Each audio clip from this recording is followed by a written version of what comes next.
మంచి పసుపు అంటే అసలు ఎట్లా ఉంటుంది మ్యామ్ అది? మీరన్నారు పసుపు మనకి చాలా పవిత్రమైనది. హ్మ్. అలాగే శుభప్రదమైనది.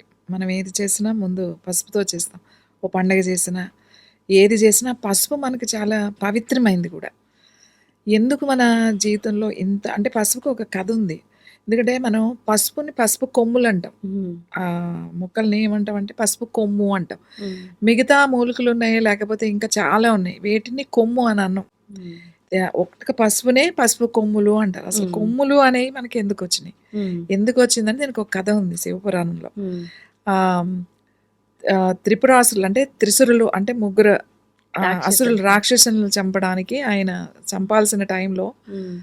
చంపాల్సొచ్చినప్పుడు ఆయన నందీశ్వరుడికి 3 కొమ్ములుంటాయని అంటారు. 2 హ్మ్. కొమ్ములు గాదు. ఆయనకి 3 కొమ్ములుంటాయి.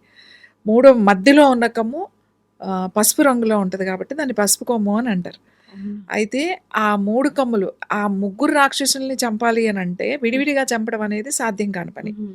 చంపలేరెవరు. వాళ్ళు ముగ్గురు ఒకే లైన్‌లోకి అలైన్‌మెంట్ ఉంటేనే అప్పుడు మాత్రమే చంపగలుగుతారు. హ్మ్. సో, ఆయన అప్పుడు నందీశ్వరుడికి ఆజ్ఞ ఇస్తాడనమాట. ఇచ్చినప్పుడు నందీశ్వరుడు ఆయన కొమ్ముతో ఏదైతే ఉందో ఆ కొమ్ముతో ఆయన ఆ ముగ్గురిని అంటే ఆ త్రిపుర ఆ రాక్షసులు కూడా రాక్షసులు ఒక్కొక్క లేయర్‌లో ఉంటారన్నమాట వాళ్ళు. 3 లోకాల్లో ఉన్నట్టు ఉంటారన్నమాట.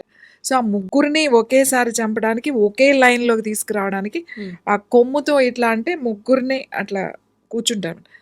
అప్పుడు అది సంహారం జరుగుతుంది. రాక్షసుని సంహరిస్తారు. అయితే ఇలా అయినప్పుడు హ్మ్. ఈ పసుపు కొమ్ము విరిగి భూమి మీద పడ్డది. హ్మ్. అయితే విరిగి పడితే అప్పుడు ఆ కొమ్ముని తీసుకురామని చెప్పి శివుడు గణేషుడిని అంటే వినాయకుడిని పంపిస్తాడు. హ్మ్. వినాయకుడు భూమి మీదకొచ్చి వెతుకుతూ హ్మ్. వెతికి ఆ హ్మ్. కింద కొమ్ము పడుంటే హ్మ్. అది తీసుకొని హ్మ్. వచ్చి మళ్ళీ నందీశ్వరుడికి ఇచ్చారు. హ్మ్. అయితే ఎక్కడైతే ఆ పసుపు కొమ్ము పడిందో అక్కడ ఆ పసుపు అనేది అక్కడ ఆ కొమ్ము పడిన దగ్గర అది హ్మ్. వేళ్ళు వచ్చి పసుపు వచ్చింది అని.